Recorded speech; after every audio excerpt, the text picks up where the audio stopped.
এই দোয়াটা শিখে নেন, ইনশাআল্লাহ আপনার জীবনের সমস্ত সংকট কেটে যাবে।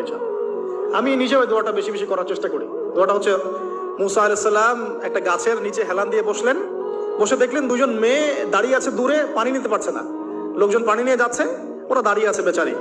মুসা আলাইহিস সালাম গিয়ে বললেন, কি সমস্যা আপনাদের?